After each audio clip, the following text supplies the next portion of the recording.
Salut à tous. Alors je vais essayer de faire une vidéo comme ça de temps en temps pour vous partager un petit peu mes connaissances dans le sport. Et aujourd'hui j'ai décidé de vous parler de la motivation.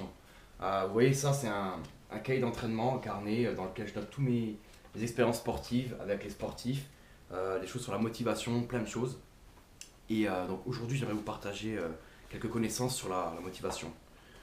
Alors pour moi il y a 7 conseils, 7 choses que j'aimerais aborder aujourd'hui.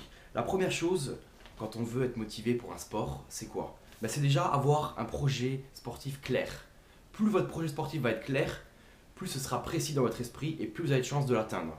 Ça, c'est la première chose. Deuxième chose, trouver des raisons propres à vous-même pour lesquelles vous allez y arriver à atteindre, pour lesquelles vous allez atteindre ce projet sportif. D'accord? Des fois, il y a des gens qui me disent moi, Jordan, je veux m'entraîner pour plaire aux meufs. Je dis ok, pas de problème. Moi, je t'entraîne, mais ça va marcher que 2 semaines. Parce que c'est pas une raison propre à soi-même. D'accord? Une raison propre à soi-même, c'est par exemple moi, je veux bien dans mes baskets. Moi, je veux perdre 4 kilos avant l'été. Je veux construire 3 kilos de muscles, etc. Je veux avoir un corps harmonieux, peu importe.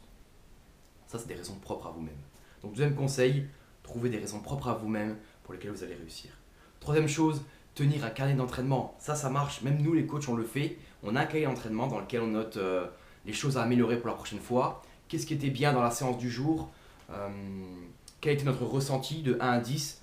Ça, vous pouvez le faire, hein.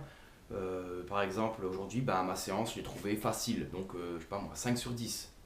Aujourd'hui, la séance était dure, 8 sur 10.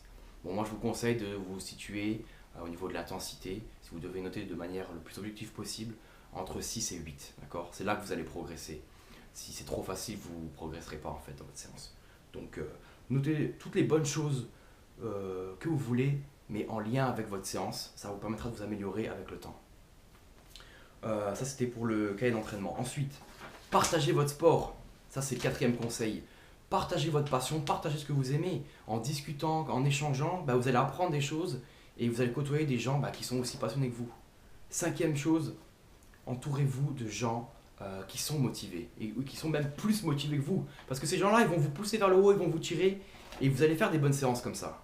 Sixième conseil, créez-vous une habitude. Tous les grands sportifs, les grands athlètes, ils ont des habitudes d'entraînement. Par exemple, il y en a, ils vont, je sais pas, avoir toujours tel type de chaussettes ou j'en sais rien, ou tel vêtement. Ils ont besoin de créer une habitude parce qu'ils vont se mettre en condition en fait.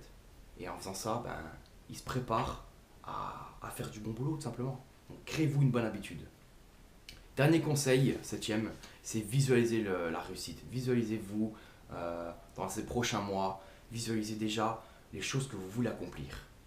Donc ça, c'est les 7 conseils. Donc je résume. Premier conseil, on avait dit, c'était avoir un objectif clair. Deuxième, trouver des raisons propres à vous-même pour lesquelles vous allez réussir. Troisième conseil pour la motivation, tenir un carnet d'entraînement. Quatrième, partagez votre sport, partagez ce que vous aimez. Cinquième, entourez-vous de gens motivés. Sixième, créez-vous des nouvelles habitudes. Et septième, visualisez-vous, visualisez la réussite. Voilà, bonne journée à tous, ciao.